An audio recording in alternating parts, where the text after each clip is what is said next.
Hi, I'm Rizwan. Welcome to my YouTube channel. 1999 से 2007 का अरसा एक दफ़ा फिर मिलिट्री डिक्टेटरशिप की नज़र हो जाता है पाकिस्तान का। इस दौरान जो हमें सियासत में वो फिर से जो प्लस और माइनस के किरदार हैं वो फिर से सामने आ जाते हैं। पसंद नापसंद के फ़ैसले होते हैं। 2002 के इलेक्शंस में एक भोंडे तरीके से मुस्लिम लीग कायद-ए-आज़म बनाई जाती है। मुस्लिम लीग कायद-ए-आज़म को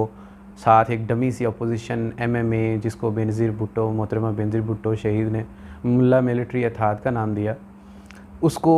इलेक्शन में खड़ा किया जाता है और दोनों की एक विन विन सिचुएशन वाली एक कायम करके उसको केपीके में हुकूमत देते हैं एमएमए को, और पीएमएलक्यू को हुकूमत देते हैं नेशनल असम्बली में। और मीर ज़फ़रुल्लाह ख़ान जमाली जो थे वो वज़ीर आज़म हमारे मुंतखब होते हैं 2002 के इलेक्शन के नतीजे में। कहने को तो वो एक डमी से वज़ीर आज़म थे और इसमें कोई शक नहीं है, क्योंकि ये एक जो पार्टी थी पाकिस्तान मुस्लिम लीग काफ, इसका कोई बज़ाहिर कोई इससे पहले कोई वजूद नहीं था। ये ख़ास मकसद के लिए क्रिएट की गई और इसको उसी मकसद के लिए यूज़ किया जाना था, जिसमें जनरल परवेज़ मुशर्रफ के ना सिर्फ इक़्तिदार को तूल देना था, बल्कि वो एक सियासी लीडर के तौर पे ख़ुद को मनवाना चाहते थे और सामने आना चाहते थे। लेकिन क्योंकि हमारी अना और हमारी ख्वाहिशात जो हैं वो लामहदूद रही हैं, हमेशा से लामुतनाही रही हैं, हमें वो एक मीर ज़फ़रुल्लाह ख़ान जमाली की सूरत में भी एक थोड़ी सी भी जिसमें कोई अक़्ल व शऊर हो, जो अपने डिसीजंस लेने की थोड़ी बहुत भी जसारत कर सके, वो हमें पसंद नहीं आते। और महज़ 2 साल के अरसे के बाद उनको इस ओहदे से हटा दिया जाता है और एक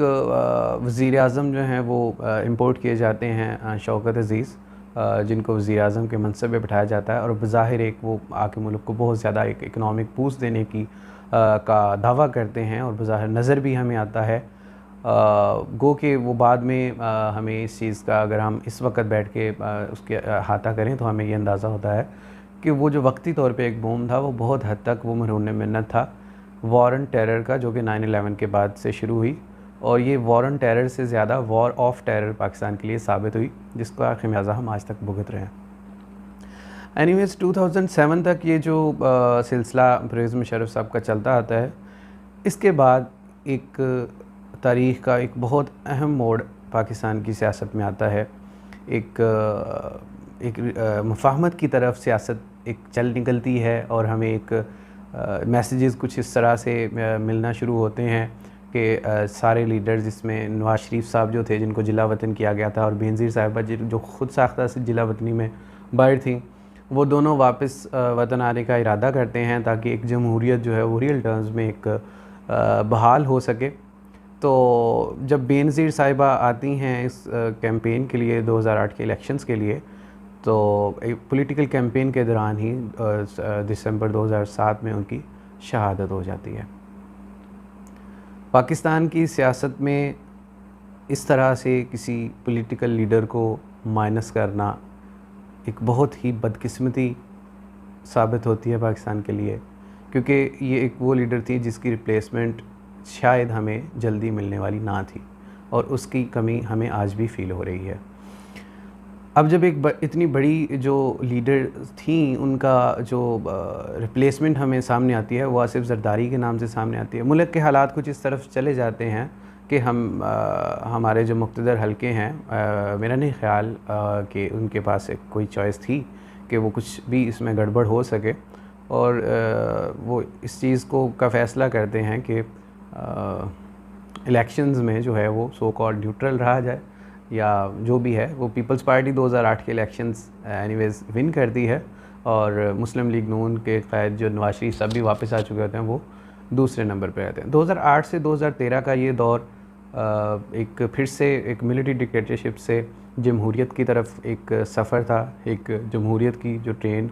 जो पटड़ी से बार बार उतरती है वो दोबारा चढ़ जाती है। पाकिस्तान में ना तो पाकिस्तान रेलवे की ट्रेन कभी पटरी पे सीधी चल सकी है, वो भी बार बार उतरती रहती है, और सेम हमारी जमहूरियत का भी हिसाब है। अल्लाह करे ये दोनों एक ही साथ ठीक हों, हमारी ट्रेनें भी अपनी पटड़ी पे चलें और हमारी जमहूरियत की ट्रेन जो है वो भी अपनी पटड़ी पे चलती रहे। 2008 से 2013 का जो दौर है उसमें फिर पसंद नापसंद के जो फ़ैसले हैं वो हमें सामने आते हैं और फिर से कुछ किरदारों को माइनस करने की बात की जाती है, कुछ को प्लस करने की बात की जाती है। 2011 में जो एक उसामा बिन लादेन वाला इंसिडेंट होता है, उसके बाद से एक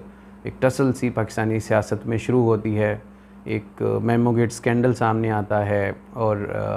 अल्टीमेटली जो हमारे इसी पॉलिटिकल केओस के नतीजे में हमारे एक जो प्राइम मिनिस्टर थे सैयद यूसुफ रज़ा गिलानी, उनको अदालत की तरफ से नाअहल कर दिया जाता है। और इन अदर वर्ड्स ये एक पीपल्स पार्टी को भी पैगाम था कि जब आप ख़ुद अपना कुछ करने की कोशिश करते हैं तो बहुत सारे तरीके हैं जिसमें आपको कभी भी किसी भी वक्त माइनस किया जा सकता है। उसके बाद लेकिन ये अच्छी बात, एक अच्छी मिसाल कायम हुई कि पीपल्स पार्टी की हुकूमत ख़त्म नहीं हुई। पीपल्स पार्टी की हुकूमत चलती रहती है। राजा परवेज़ अशरफ की सूरत में एक मजाक पाकिस्तानी अवाम के साथ किया जाता है और उन्हें वज़ीर-ए-आज़म के ओहदे पर बिठा दिया जाता है। जैसे तैसे करके वो 1 साल का अरसा मज़ीद गुजारते हैं और हम 2013 के इलेक्शंस में चले जाते हैं। 2013 में मियां नवाज शरीफ साहब की वापसी होती है और इस उम्मीद के साथ अवाम भी और मुक़्तदर हलके भी मियां साहब के साथ पार्टनरशिप का एक दफ़ा दोबारा से आगाज़ करते हैं कि इस दफ़ा जो है वो बैलेंस ऑफ पावर होगा और उसमें चीज़ों को उस तरह से 90s वाली जो सियासत है वो नहीं दोहराई जाएगी। बट अनफॉर्चुनेटली हमारे 2013 से 2018 के दरमियान हमें फिर से वो सिविल मिलिट्री जो एक टसल थी वो सामने आती है और 2015 तक वो एक बहुत इंटेंसिफाई हो जाती है, जिसमें पाकिस्तान तहरीक-ए-इंसाफ जो कि 2011 में पाकिस्तानी सियासत में एक अच्छी तरह अपने पाँव जो है वो जमा चुकी होती है। उसकी सूरत में बहुत एक स्ट्रॉन्ग अपोजिशन भी मिलती है मियां साहब को, और साथ ही साथ उनको जो मिलिट्री के साथ जो उनके मामलात हैं वो भी हमें चलते नज़र आते हैं और चीज़ें हमें उतनी स्मूथ नज़र नहीं आती जितनी कि होनी चाहिए थी। हमने तारीख़ से कोई सबक नहीं सीखा और हम ये बैलेंस कायम करने में नाकाम रहे। मियां नवाज शरीफ की हुकूमत इसी तरह से चलती है और बाद में वही होता है जो हमेशा से होता आया है कि एक दफ़ा फिर से अदलिया के ज़रिए जो है वो मियां नवाज शरीफ साहब जो हैं वो उनको भी नाअहल कर दिया जाता है। ज़ाहिर पाकिस्तानी सियासत से उनको माइनस कर दिया जाता है और उसके बाद जो है वो ताहम हुकूमत उन्हीं की कायम रहती है और शाहिद खाकान अब्बासी साहब वज़ीर-ए-आज़म मुंतखब होते हैं और ये हुकूमत अपना टेन्योर पूरा करती है। 2018 के इलेक्शंस में पाकिस्तान तहरीक-ए-इंसाफ जो है वो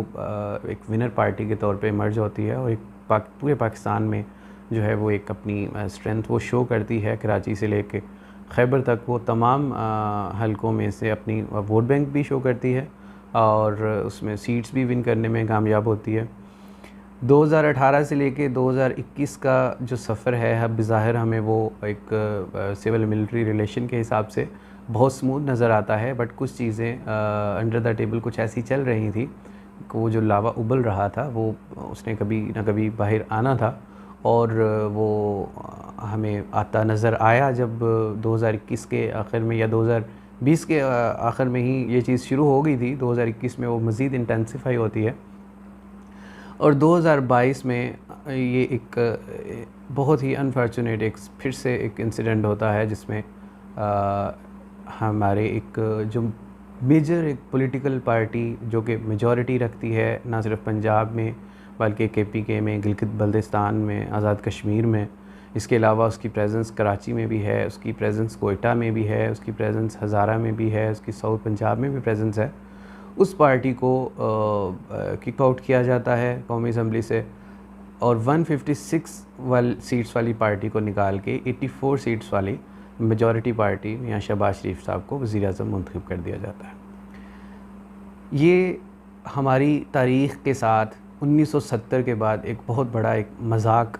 जो है वो सामने आया है और खुदा न खास्ता हमने जो 1970 में इसके जो नताइज देखे थे जब 144 के मुकाबले में 88 नशिस्तों वाले एक शख्स को वज़ीर-ए-आज़म बनाने की कोशिश की गई तो उसका नतीजा बहुत भयानक निकला था। उम्मीद करते हैं और कोशिश करते हैं कि हम इस चीज़ का जो है वो डैमेज हमें कम से कम हो, जल्द से जल्द जो हैं वो इलेक्शंस हों और हम तमाम लोग तमाम हलके मिलकर ये अहद करें कि आइंदा से जो भी सिचुएशन होगी उसको डिसाइड अवाम को करने दिया जाएगा, और अपनी पसंद और नापसंद और अपनी ख्वाहिशात और अना की बुनियाद पे फ़ैसले नहीं किए जाएंगे, बल्कि अवाम की जो आवाज़ है उसको वैल्यू किया जाएगा, और वोट को जो है वो प्रायोरिटी दी जाएगी। और किसी भी तरह के जो फ़ैसले हैं वो जो बंद कमरों में होते हैं उनको, क्योंकि हम माजी में इसके नताइज बहुत बुरी तरह भुगत चुके हैं और मज़ीद हम भुगतने के लिए इसके मुतहम्मिल नहीं हो सकते। पाकिस्तान जिंदाबाद।